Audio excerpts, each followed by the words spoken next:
الحمد للہ والعظمت للہ والہیبۃ للہ والقدرۃ للہ الصلاۃ والسلام علی رسول اللہ وسلم علی حبیب اللہ اما بعد اعوذ باللہ من الشیطان الرجیم بسم اللہ الرحمن الرحیم انما یامر مساجد اللہ من آمن باللہ والیوم الآخر والیوم الآخر واقام الصلاة وآت الزکاة ولم یخش الا اللہ فعسى اولئک ان یکونوا من المہتدین صدقت یا رب العالمین۔ بے شک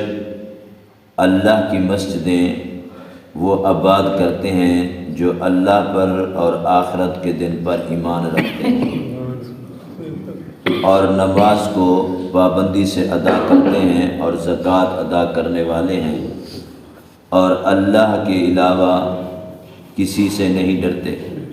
بس یہی امیدوار ہیں، یہی لوگ ہیں کہ ہدایت یافتہ لوگوں میں سے ہو جائیں۔ واجب الاحترام، عزت المقام، ارباب و خاص و عام، آج کے اس بابرکت باسعادت خوبصورت درس قرآن کے ماحول میں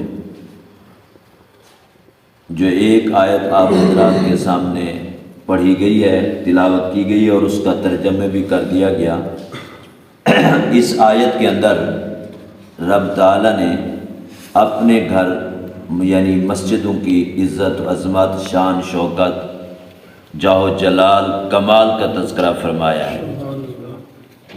اللہ یہ فرماتے ہیں، پہلی بات تو یہ ہے کہ یہ جتنی مساجد ہیں، جتنی مسجدیں ہیں، یہ اللہ تعالیٰ کے گھر ہیں۔ تو میرے خیال میں اور سب مسلمانوں کے خیال کے مطابق نزدیک بڑی عزت ہے، یہ بڑی شان شوکت ہے اور یہ بہت ہی فضیلت کی بات ہے کہ اللہ یہ فرماتے ہیں جتنی مسجدیں ہیں وہ میری ہیں اور میرے گھر ہیں۔ صرف یہاں تک نہیں فرمایا کہ یہ میرے گھر ہیں، یہ بھی بڑی نسبت ہے کہ ان گھروں کی، اس عمارت کی نسبت اللہ تعالیٰ کے ساتھ ہو گئی۔ اور یہاں تک اتنا نہیں فرمایا کہ مسجدیں میری ہیں، یہ میرے گھر ہیں، بلکہ اس سے آگے بھی ارشاد فرمایا ہے اور فرمایا کہ روئے زمین پر جتنی زمین ہے، جتنی جگہ ہے، ساری کائنات میں سے، روئے زمین میں سے سب سے زیادہ جو مجھے محبوب جگہ ہے وہ مسجدیں ہیں۔ اچھا، یہ بات باقاعدہ سیدنا جبریل علیہ السلام آئے ہیں اور اللہ کا پیغام لائے ہیں اور حضور پر نور علیہ السلام کو بتایا کہ یا رسول اللہ صلی اللہ علیہ وسلم، رب تعالیٰ نے مجھے بھیجا ہے، آپ کو سلام دیا ہے اور یہ بھی پیغام دیا ہے کہ میرے محبوب کو ذرا میری طرف سے بتا دو، سمجھا دو اور ہمارا یہ پیغام پہنچا دو کہ روئے زمین، جتنی زمین ہے، اس پوری کائنات کی جتنی زمین ہے اور جتنی جگہ ہیں، سب سے زیادہ مجھے جو محبوب جگہ ہے، جو مجھے پسندیدہ جگہ ہے، وہ میری مسجدیں ہیں، وہ میرے گھر ہیں۔ مسجدوں کی جگہ مجھے محبوب ہے۔ ایک تو مسجد کی نسبت اللہ تعالیٰ کے ساتھ ہے، جی یہ بڑی بات ہے، بڑی فضیلت کی بات ہے۔ اور دوسری بات یہ ہے کہ اللہ فرماتے ہیں ساری زمین میں سے سب سے زیادہ مجھے محبوب اور پسندیدہ جگہ جو ہے وہ مسجد ہے۔ اسی لیے بخاری شریف کی روایت ہے نا کہ حضور کو نور علیہ السلام نے دیکھا کہ ایک صحابی ہے، اللہ کے نبی کا دیوانہ پروانہ شاگرد رشید ہے، تو وہ صفائی کر رہے تھے مسجد کی نا، تو کوڑا کرکٹ سنگریزے وغیرہ اٹھائے،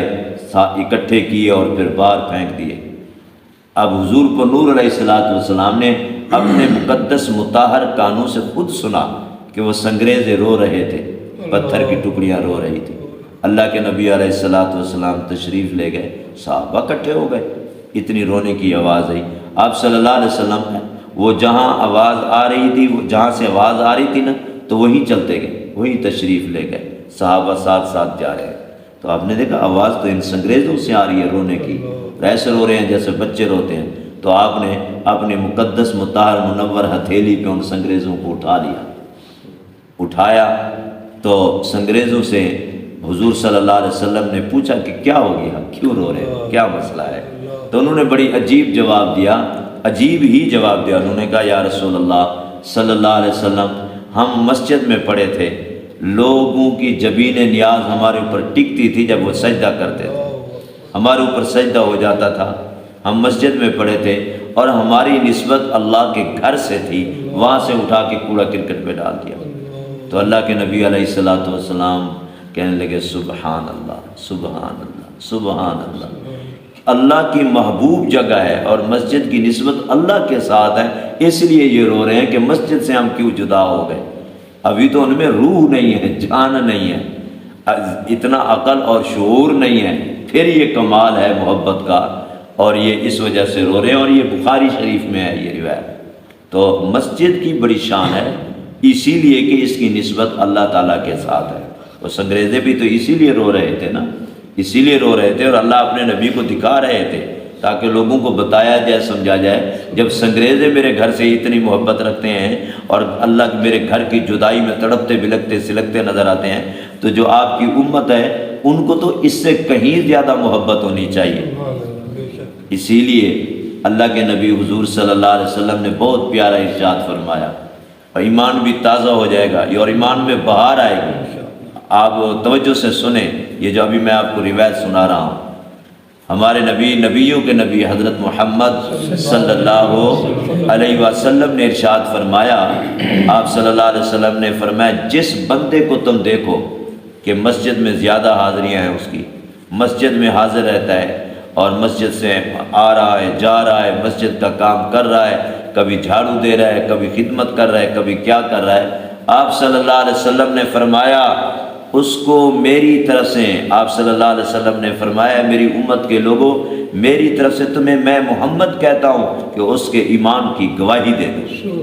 یہ بڑی بات ہے، اللہ کے نبی خود فرما رہے ہیں کہ جو مسجد میں آ رہا ہے، جا رہا ہے، مسجد کی خدمت کر رہا ہے، مسجد کا کام کر رہا ہے، اس کے سامان کی دیکھ بھال کر رہا ہے، آپ صلی اللہ علیہ وسلم نے فرمایا میں کہتا ہوں کہ اس کے ایمان کی گواہی دے دو۔ تو یہ بڑی بات ہے، یوں سمجھو کہ اللہ کے نبی نے گواہی دے دی نا جی، وہ جو فرما رہے ہیں میں کہتا ہوں کہ تم گواہی دے دو ایمان کی، تو یہ بڑی سعادت کی بات ہے۔ اس کتنا وہ شان والا ہے مومن جس کے ایمان کی گواہی وہاں سے ہے، اللہ کے نبی حضور پر نور علیہ الصلوۃ والسلام سے گواہی آ رہی ہے، تو یہ بڑی فضیلت کی بات ہے۔ تو میرے پیارے بھائیوں، ہمیں بھی چاہیے مسجدوں کو وقت دیں، مسجدوں پر توجہ کریں، یقین کرو ہمارے ایمان کی، عقیدے کی، مذہب کی آب یاری انہی مراکز سے ہوتی ہے جہاں اللہ کے رسول کا تذکرہ ہوتا ہے۔ اگر ہم مسجدوں کی طرف توجہ نہیں کریں گے تو مسجدیں آباد نہیں ہوں گی، مسجدیں ویران ہو جائیں گی، اس کا نتیجہ کیا نکلے گا؟ ہم خود برباد ہو جائیں گے، ہم خود ویران ہو جائیں گے، ہمارے گھر ویران ہو جائیں گے۔ حدیث میں آتا ہے اللہ کے نبی حضور پر نور علیہ الصلوۃ والسلام نے ارشاد فرمایا، کل قیامت کے دن اللہ تعالیٰ پوچھیں گے کہاں ہیں میرے پڑوسی، کہاں ہیں میرے پڑوسی لوگ؟ فرشتے پوچھیں گے اے اللہ تیرے پڑوسی کون ہیں؟ اللہ فرمائیں گے میرے پڑوس والے وہ ہیں جو دنیا کے اندر میرے گھروں کو آباد رکھا کرتے تھے، دنیا کے اندر میرے گھروں کو آباد رکھا کرتے تھے۔ آپ اگر ایک عقلی بات ہے، اگر آپ میرے گھر کی طرف توجہ کریں گے تو میری آٹومیٹک خود بخود آپ کی طرف توجہ ہو جائے گی۔ جب آپ میرے گھر کا خیال کریں گے دل میں محبتیں ہوں گی اور میں آپ کا خیال کروں گا، تو میں انسان ہوں، آپ انسان ہیں، ہم سے غلطی کمی کوتاہی ہو سکتی ہے، ارے اللہ تو تمام کمزوریوں سے پاک ہے، تمام غلطیوں سے پاک ہے۔ جب ہم اللہ کے گھر کی طرف متوجہ ہوں گے تو اللہ ہمارے گھروں کی طرف متوجہ ہوں گے، ہمارے گھروں میں بھی خوشیاں ہوں گی، ہمارے گھروں میں راحت و عافیت، سکون ہوگا اور عزت ہوگی، عظمت ہوگی، لذت ہوگی، آخرت میں جنت ہوگی۔ تو یہ خیال کرنا چاہیے اپنے گھروں کی آبادی کے لیے، اپنے گھروں میں اپنے گھروں کو راحت و عافیت، خوشیوں کا مرکز بنانے کے لیے پہلی شرط یہی ہے کہ ہم اللہ کے گھروں کو آباد کریں۔ اور کتنی مساجد ہیں یقین کرو ویران ہوئی پڑی ہیں، تباہ و برباد ہوئی پڑی ہیں، کتنی مساجد ہیں، کتنی مساجد ہیں ایسی ان کی دیکھ بھال نہیں ہے، اس کا کوئی صفائی کا نظام نہیں ہے، لوگوں کا آنا جانا نہیں ہے، اور میرے گھر میں سال کے بعد تھوڑی سی لپائی کر دیتے ہیں اور صفائی کر دیتے ہیں، تراویح کرا دیتے ہیں اور کہتے ہیں مسجد کا حق ادا ہو گیا۔ کئی مسجدوں میں تو یہ صورتحال ہے، اور صفائی کا انتظام انتہائی ناقص ہے۔ اور حضور پر نور صلی اللہ علیہ وسلم نے کیا ارشاد فرمایا؟ فرمایا بدبودار چیز لے کر مسجد کے قریب سے نہیں گزرو۔ یہ باقاعدہ حدیث ہے، یہ کسی حدیث میں یہ نہیں ہے کہ بدبودار چیز مسجد میں لے نہ جاؤ، قریب سے گزرنے کی بھی اجازت نہیں ہے، اس لیے کہ فرشتوں کا ماحول ہے، اللہ کا گھر ہے، فرشتے نازک نفیس ہوتے ہیں، انہیں تکلیف ہوتی ہے، انہیں برداشت بھی نہیں ہوتا۔ ویسے بھی اللہ کا گھر ہے جو قابل احترام ہے، حضور پر اللہ کا گھر۔ مجھے ایک اور حدیث یاد آ گئی، رات ہی میں مطالعے میں دیکھ رہا تھا، اللہ کے نبی حضور پر نور علیہ الصلوۃ والسلام نے ارشاد فرمایا، جو میرا امتی، کیسا پیارا جملہ ہے، جو میرا امتی اللہ کے گھر جا رہا ہو، اللہ کی مسجدوں میں جا رہا ہے، تو وہ اللہ کا مہمان بن کے جا رہا ہوتا ہے۔ جو میرا امتی مسجد میں جا رہا ہوتا ہے جی، اللہ کا مہمان بن کر جا رہا ہوتا ہے۔ اور اگلا جملہ آپ نے فرمایا، وہ اللہ اس کا میزبان ہو جاتا ہے، اللہ اس کا میزبان ہو جاتا ہے۔ بھائیو، بڑی سعادت کی بات ہے، نصیبے کی بات ہے یہ، اللہ ہمارا میزبان۔ آئیے کوئی وزیر اعظم کسی کا میزبان ہو جائے، ایم پی ایم این اے علاقے کا نمبردار کسی کا میزبان ہو جائے، وہ خوشی، وہ جناب تصویریں بناتا ہے، وہ سیلفیاں بنوا رہا ہوتا ہے، اخبارات کو بلوا رہا ہوتا ہے، خوشیوں سے پھولے سے نہیں سماتا، ایک ایک کو بتاتا پھر رہا ہے، اور اپنی گیلری میں محفوظ کر رہا ہوتا ہے وہ تصویریں، بچوں کو دکھا رہا ہوتا ہے، یار میرا میزبان تو فلاں شخصیت تھی۔ ارے میرے پیغمبر کے امتیوں، ہمیں مبارک ہے، اللہ کا احسان ہے کہ جب ہم مسجد میں آتے ہیں اللہ ہمارا میزبان ہوتا ہے،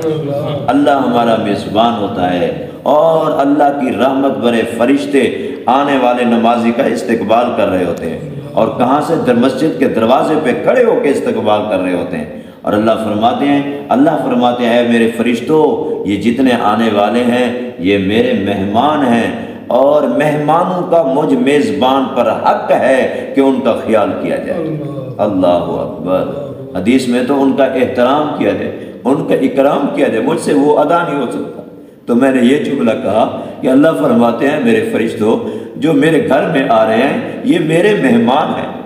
اور میں ان کا میزبان ہوں، تو مہمانوں کا میزبان پر حق ہے کہ ان کا اکرام کیا جائے، ان کا خیال کیا جائے۔ تو میرے بھائی، ہمیں بھی کوشش کرنی چاہیے اس اللہ کے گھر سے تعلق کو جوڑیں، اور زیادہ سے زیادہ جوڑیں، اپنا وقت اور اپنا پیسہ وہاں خرچ کریں جو اللہ کی جگہ، اللہ کی محبوب جگہ ہے، اللہ کی پسندیدہ جگہ ہے، وہاں خرچ کریں جس گھر کی نسبت اللہ کے ساتھ ہے۔ تو آپ دیکھیں، ایک مجھے واقعہ یاد آ گیا، وہ سناؤں اور پھر بات دعا مانگتے ہیں، بات ختم کریں۔ آپ نے نام سنا ہوگا، بڑا نیک بادشاہ ہے خلیفہ ہارون رشید رحمۃ اللہ تعالی علیہ، بڑا ہی نیک، تہجد گزار، نفل گزار، صوم و صلاۃ کا پابند اور پیکر عدل و انصاف بادشاہ تھا یہ خلیفہ ہارون رشید رحمۃ اللہ تعالی علیہ۔ ان کے ذہن میں ایک دن خیال آیا، خیال یہی ہے کہ میں ایک اللہ کا گھر بناؤں، جیسے اللہ خوبصورت ہے، اللہ کا گھر بھی میں خوبصورت بناتا ہوں۔ اور یہ کہا کہ شاہی خزانے سے نہیں بنایا جائے گا، میرے ذاتی پیسے سے گھر بنایا جائے گا۔ دو باتیں کی، تیسری بات یہ بھی اعلان کر دیا کہ یہ جو میں مسجد بنوا رہا ہوں نا، اس میں کسی اور کا پیسہ نہیں لگے گا، میرا ذاتی پیسہ لگے گا، اور ہم خود بنائیں گے، خود لگائیں گے۔ اعلان ہو گیا، بڑا خوبصورت گھر بنایا جا رہا ہے جی، بڑا مضبوط طریقے سلیقے سے، بڑے رنگ اور ڈھنگ میں گھر کو، اللہ کے گھر کو بنایا جا رہا ہے۔ تو وہاں سے نا ایک مزدور گزرا، اس نے کہا بڑا خوبصورت گھر بنے گا اللہ تعالیٰ کا، اس کا ڈھانچہ بتا رہا ہے، اس کی ترتیب بتا رہی ہے، اس کی بنیاد بتا رہی ہے۔ تو کہا کاش میں ایک مزدور غریب نادار ہوں، کاش میرے پاس بھی کوئی ایسے پیسے ہوتے تو میں بھی اللہ کا گھر بناتا، تو میں بھی اللہ کا گھر بناتا، چلے ہم حصہ ملاتے، وہ حصہ ملانے نہیں دیتا۔ اس نے کہا میرے علاوہ کوئی یہاں پیسہ خرچ نہیں کرے گا۔ یہ طلب اور تڑپ اور تمنا تھی اس مزدور کی، یہ بغداد کا رہنے والا مزدور تھا۔ تو اس نے ایسے کیا، آتے جاتے دیکھتا تو تڑپتا، بلکتا اور رو پڑتا کہ میں کچھ کرنا چاہوں کر بھی نہیں سکتا، حصہ ملانا چاہوں تو حصہ بھی نہیں ملا سکتا نا۔ تو اس نے ایک دن ایسا کیا، دن بھر مزدوری کی، اور جو پیسے ملے نا تو اس نے چند اینٹیں لے لی نا، جتنی لے سکتا تھا، 5 لی 10 لی اینٹیں لے کر جو بادشاہ کی مسجد کے لیے اینٹیں پڑی ہوئی تھی اور لگ رہی تھی، ان کے اندر اس نے ملا دی رات کے گھٹا ٹوپ اندھیرے میں۔ اللہ اکبر کبیرہ، کیا محبت تھی، کیا طلب تھی، کیا تمنا تھی، کیا تڑپ تھی، کیا خواہش تھی، کتنا اللہ سے یہ محبت کرتا تھا، اللہ کا مزدور بندہ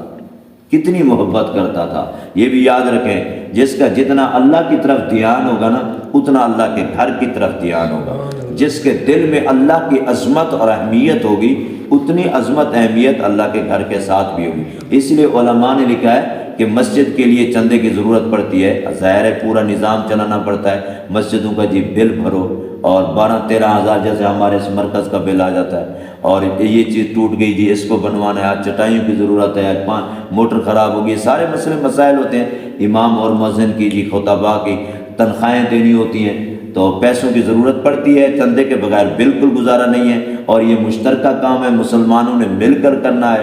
تو پھر شریعت کا یہاں ایک مسئلہ ہے، شریعت کا مسئلہ یہ ہے کہ مسجد کے لیے مالی معاونت کے لیے ہر ایک سے نہ کہو، ہر کسی سے نہ کہو، اس کو کہو جس کے دل میں اللہ کی عظمت ہو،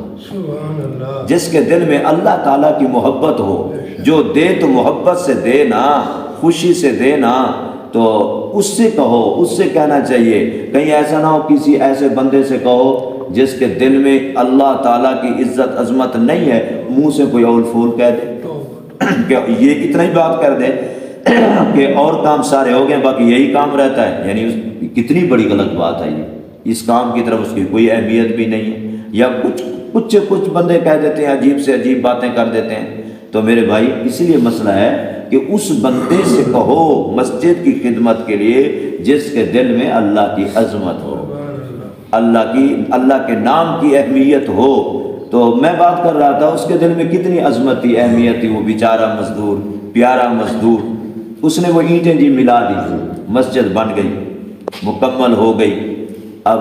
خلیفہ ہارون رشید نے خواب دیکھا کہ جنت میں گھوم رہا ہے، جنت میں پھر رہا ہے، تو جنت میں اس نے اپنا ایک محل دیکھا اور اس پہ لکھا ہوا ہے قصر خلیفہ ہارون رشید۔ تو ساتھ ہی اس نے اسی مزدور کا نام بھی دیکھا کہ محل ہے، جنت میں خوبصورت محل ہے، اور وہاں پر اس کا نام لکھا ہوا ہے۔ تو خلیفہ ہارون رشید ورطہ حیرت میں مبتلا ہوا خواب کے اندر ہی کہ یہ کیا بات ہے، یہ کون ہے، یہ میرے علاقے کا تو مزدور ہے، ہماری رعایا میں سے ہے، عوام میں سے ہے، اس نے کون سی مسجد بنوا لی، یہ کیا مسئلہ ہے، یہ کیا معاملہ ہے۔ اور جو دیکھا تو گھر بھی بڑا خوبصورت تھا، بڑا پیارا سا محل تھا۔ تو خلیفہ ہارون رشید جانے لگے، خواب میں نا جانے لگے، تو جنت کے دروازے نے کہا آپ کا یہ گھر تو نہیں ہے، آپ اس میں تو نہیں نہ جا سکتے۔ تو اس نے کہا یہ جو ہے یہ میری رعایا ہے، میری عوام ہے، ہمارے علاقے کا مزدور ہے، میں اس کا بادشاہ ہوں تو میں جا سکتا ہوں۔ اس نے کہا آپ بادشاہ ہوں گے تو وہاں بادشاہ ہوں گے، یہاں تو سارے برابر ہیں، وہاں آپ کی رعایا میں ہوگا، تو یہاں جنت میں تو آپ کے برابر اس کا گھر ہے نا جی، تو نہیں جا سکتے آپ اپنا گھر ہے اس میں جائیں۔ تو خلیفہ ہارون رشید کہتے ہیں خواب کے اندر ہی میں بڑا پریشان ہو رہا ہوں، حیران ہو رہا ہوں۔ صبح ہو گئی، اس نے سب لوگوں کو اکٹھا کیا، جو علماء تھے ان کو بتایا یار ایسے میں نے خواب دیکھا ہے، تو انہوں نے تعبیر بتائی۔ پھر اس مختصر یہ ہے کہ اس مزدور کو بلوایا گیا اور اپنے سامنے اس نے بٹھایا، اس نے یہ کہا کہ یہ ایسا میں نے یہ دیکھا ہے محل، تجھے مبارک ہو اور تجھے بشارت ہو، تو مجھے بتا تو دے تو کون سا عمل ایسا کیا تم جو میرے برابر تیرا گھر ہے، تیرا در ہے، محل ہے، بڑا خوبصورت حسین ترین محل ہے، تو مجھے بتاؤ آپ کیا کرتے ہو۔ اس نے کہا بادشاہ سلامت میں کیا بتاؤں تمہیں، سچ بتاتا ہوں۔ انہوں نے کہا میرے دربار میں بتایا ہی سچ کرو نا۔ تو وہ خلیفہ لوگ نا سچ سے ڈرتے بھی نہیں تھے، سچ کو وہ قبول کرتا تھا، سچ میں بڑی اہمیت تھی، سچ میں عزت بھی ہے، عزت بھی ہے، اور زندگی میں لذت بھی ہے، آخرت میں جنت بھی ہے، یہ تو حقیقت بھی ہے، اور سچے آدمی کے لیے نجات بھی ہے۔ تو انہوں نے یہ کہا کہ میں یہاں سے تڑپتا تھا، گزرتا تھا تو تڑپتا تھا، طلب رکھتا تھا کہ کاش ہمارا بھی اس میں کچھ حصہ ملا دیا جاتا۔ تو تو پھر میرے یہ خیال آتا کہ میں اگر اتنے میرے پاس پیسے ہوتے کہ اکیلا میں اللہ کا گھر بنا لیتا تو میں بھی اپنا ایک گھر اپنے لیے بناتا، اللہ تعالیٰ کو خوش کرتا، راضی کرتا۔ وہ ہمت تو تھی نہیں، اور گھر بڑا آپ اعلیٰ قسم کا بنا رہے تھے، اللہ کے گھر کو بڑا خوبصورت بنا رہے تھے۔ طلب ہوتی تھی اس میں حصہ کیسے ملا، اور آپ نے بھی منع کر رکھا تھا، رہ میں سکتا نہیں تھا، کہہ میں سکتا نہیں تھا۔ تو پھر تو نے کیا کیا؟ کہ پھر میں نے ایسے کیا، سارا دن میں نے مزدوری کی۔ اس دن میں اپنے بچوں کے لیے کچھ نہ لے کر گیا، تو وہ وہی جتنی میری مزدوری تھی میں نے اینٹیں لی، تو اینٹیں لی میں نے، وہ آپ کے جو اینٹیں پڑی تھی ان کے اندر میں نے ملا دی تھی۔ اللہ اکبر، اللہ اکبر۔ خلیفہ الرشید نے کہا یہ وجہ ہے جو اتنی طلب تڑپ اور بالکل افلاس اور تنگ دستی کی چکی میں پستے ہوئے غربت کا مارا مزدور جب اللہ کے نام پہ اللہ کے گھر پہ خرچ کرتا ہے تو ظاہر ہے اللہ کے ہاں اس کا بڑا اعزاز ہوگا، اللہ کے ہاں بڑا نوازا جائے گا۔ تو اس لیے یہ مشترکہ ہوتے ہیں، ہر ایک کا حصہ ہوتا ہے، جو اللہ کے رسول کو ماننے والے ہوتے ہیں ہر ایک کا حصہ ہوتا ہے۔ اسی لیے اللہ تعالیٰ نے اس آیت کے اندر بھی یہی فرمایا کہ انما یامر مساجد اللہ من آمن باللہ والیوم الآخر۔ اللہ فرماتے ہیں میرے گھروں کو ہر ایک تھوڑی عبادت کرے گا، ہر ایک تھوڑی اس کے لیے جد و جہد اور پرخلوص کاوشیں کرے گا، ہر ایک کا کام نہیں ہے۔ اللہ میاں کون کرے گا؟ اللہ فرماتے ہیں وہ کرے گا جو مومن ہوگا، جو ایماندار ہوگا، اس کے ایمان میں جان ہوگی اور اس کے ایمان کی بلند شان ہوگی، وہ میری مسجدوں کو آباد کرے گا۔ صحابہ نے پوچھا یا رسول اللہ صلی اللہ علیہ وسلم ایماندار کون ہوگا؟ ایماندار کون ہے؟ مومن کون ہے؟ میرے نبی نے خلاصہ بتا دیا، فرمایا مومن وہ ہے، اب دیکھو اللہ کے نبی مہر لگا رہے ہیں اور بتا رہے ہیں کہ مومن کون ہے۔ فرمایا مومن وہ ہے جو اللہ کو مانے، اللہ کے نبی محمد الرسول اللہ کو مانے، اللہ کو رب مانے، مجھے شاہ عرب، اللہ رب العالمین اور میں رحمت للعالمین، وہ خدا میں محمد مصطفیٰ، وہ خدا خدائی میں لا شریک، میں ختم نبوت میں لا شریک ہوں، لا الہ الا اللہ محمد الرسول اللہ، اسی کا نام ایمان ہے۔ تو یہی جو اس پہ ایمان رکھنے والا ہوگا وہی اللہ کے گھروں کو آباد کرے گا۔ تو میرے پیارے بھائیوں، آپ کے اس بابرکت باسعادت ماحول کے حوالے سے بات چلی، قرآن و حدیث کا پیغام پہنچایا، تو ساتھ میں دعوت فکر بھی دے دوں۔ یہ مرکز آل محمد صلی اللہ علیہ وسلم، اس مسجد کی نسبت اللہ کے ساتھ ہے، ہر مسجد کی نسبت اللہ کے ساتھ، اللہ تعالیٰ کے ساتھ ہوتی ہے، اور نام کے اعتبار سے اس مرکز کی نسبت آل محمد کے ساتھ ہے، میرے نبی کے پاکیزہ گھرانے کے ساتھ ہے، تو لہٰذا ہماری محبتوں میں اضافہ ہونا چاہیے۔ یہ جو مرکز آل محمد صلی اللہ علیہ وسلم ہے، یہ مسجد ہے، ہماری عقیدت، محبت، چاہت کا مرکز محور ہونا چاہیے، ہماری توجہ ادھر ہی ہونی چاہیے، ہم اس کی دیکھ بھال کریں، خیال کریں، صفائی کا اہتمام کریں، اور اس میں ہر اعتبار سے ہماری توجہ ہونی چاہیے، اپنے رزق حلال میں سے یہاں خرچ کریں۔ آپ یہ دیکھیں، آپ کو مبارک ہو، تھوڑے عرصے میں ماشاءاللہ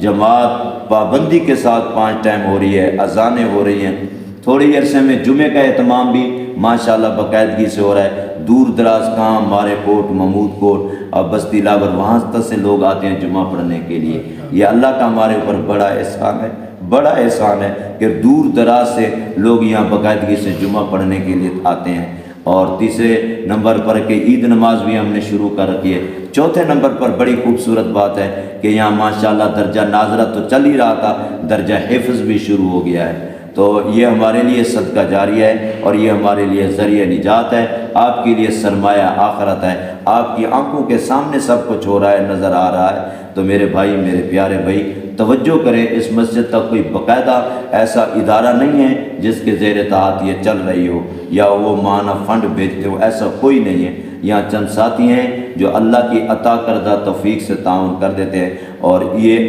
جتنی آمد ہے اخراجات کے اعتبار سے بہت کم ہے، لیکن اس کے باوجود اللہ کا گھر ہے، اللہ اپنا نظام چلا رہا ہے۔ تو میں نے تھوڑی سی توجہ بھی آپ کی اس گھر کی طرف کرا دی، جو میرا فریضہ بنتا تھا، میں نے پیغام بھی پہنچا دیا، اور یہ جو آیت تھی اس کی ترجمہ اور تفسیر ہوگی، اور باقی انشاءاللہ پھر کبھی موقع ملا تو ضرور پیش کریں گے۔ اللہ ہم سب کا حامی ناصر ہے، اللہ اسی گھر کو ہمارے لیے ذریعہ نجات اور صدقہ جاریہ بنائے۔ وآخر دعوانا ان الحمد للہ رب العالمین۔